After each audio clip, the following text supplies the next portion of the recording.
of primetime TV. So, how are they handling the pandemic? The entire East Wing is now a COVID ward. We've converted whole floors into negative pressure rooms. Severe patients go to this special COVID ICU.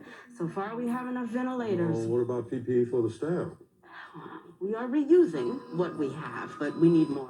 ABC's Grey's Anatomy is set in Seattle, where the real-life COVID outbreak first captured attention in the U.S., and its new season pivoted to tell the story from April 2020, from the point of view of medical workers on the front lines. Marvin Lindstrom, 83. He was fine yesterday. Became hypoxic an hour ago. It's the fourth patient I've lost today. And they're all dying alone. Welcome back, Richard.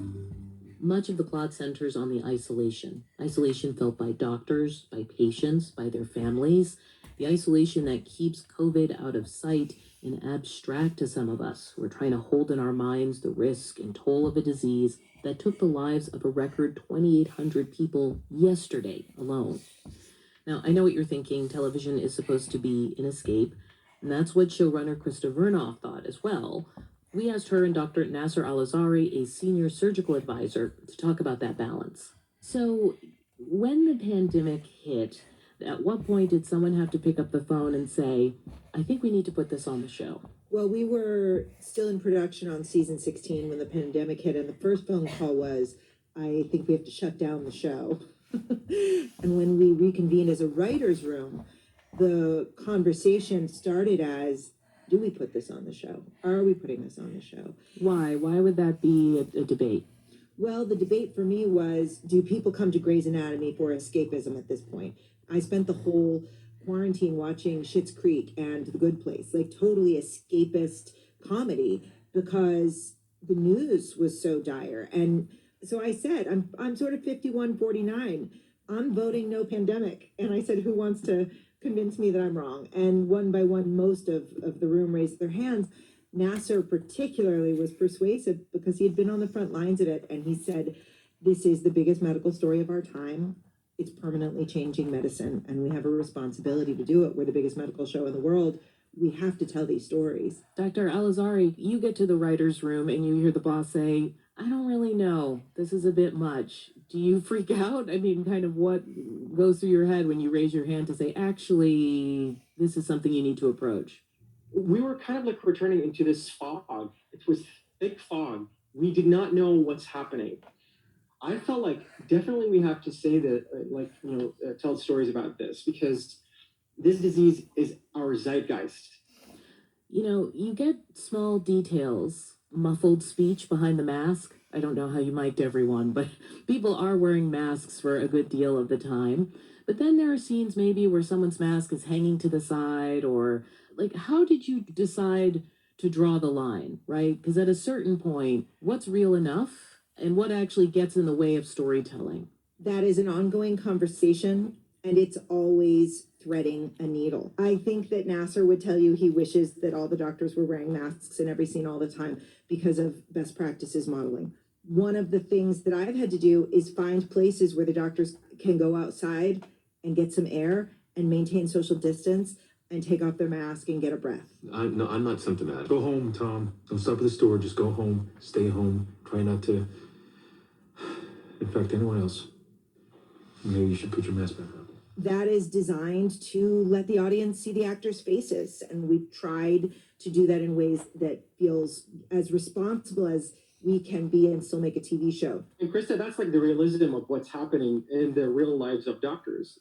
Wearing a mask for 10 hours or 12 hours can be really encumbering. So you have to find like a way where you can, take a little break from it in a safe environment for yourself and to protect other people. Krista Vernoff, you've given your main character COVID. How did you guys decide what those symptoms would be? What, again, walking that line between narrative and what people have actually learned about the disease at this point?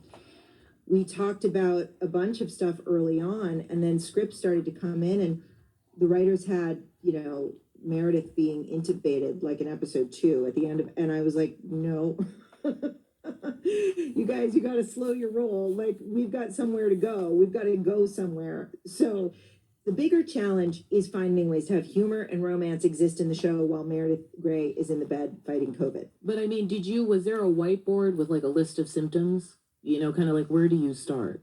Yeah, there's a whiteboard with a list of symptoms. There's also 2 or 3 doctors in the writer's room at any given time. So a lot of times the doctors will pitch something and probably more often one of the writers goes, well, could we start with a physical collapse? Like, could she just collapse in the parking lot before she shows any symptoms? Could you see how that could be viable? When are you going to let me out of here? I'm going to let you out of here when I'm convinced you won't collapse again. Well, that was 4 days ago. I feel fine. I think you should just release me with supplemental oxygen so I can go quarantine in a hotel. Let's give the room to someone who really needs it. And then they go, yeah, if we say this, that, and this medically, that's absolutely viable. And we go, great, because we want the drama, we want the storytelling, and we won't do it the dramatic way we want to do it if it can't be authentic to the disease. So rather than build the illness the way you have seen it, we're building the story the way we want to tell it and filling in the medical blanks. You also have to depict treatments. How, Dr. Alizari, did you think about that? Like, kind of what is on offer, so to speak, for any given patient who goes into a hospital, right? Thank you for bringing this up. This is a very thin line that we've been walking, and I feel because even the treatment is so politicized, just like the disease itself. We were reviewing these and trying to make sure that what we portray is what's happening in actuality. What is the story you're trying to tell about the pandemic to a mass audience right now? One that you think, looking back on, we're going to remember. The impact of the pandemic on the healthcare workers. Our healthcare workers are not trained for war, and this has been like a war. And our show is now airing. We've been making these episodes for months, and now we're airing at this moment when hopefully we can have an impact. We have hundreds of thousands of teenage viewers who are so often invisible spreaders. They're not wearing masks. We have an opportunity to really show through these characters who everyone has been watching for so many years and loves so much, the human cost of the people on the front lines fighting the disease, fighting to save our lives and risking their own lives without any training for this. Krista Vernoff, showrunner for ABC's Grey's Anatomy and Station 19, and Dr. Nasser Al-Azari, surgeon and medical consultant, to her writer's room.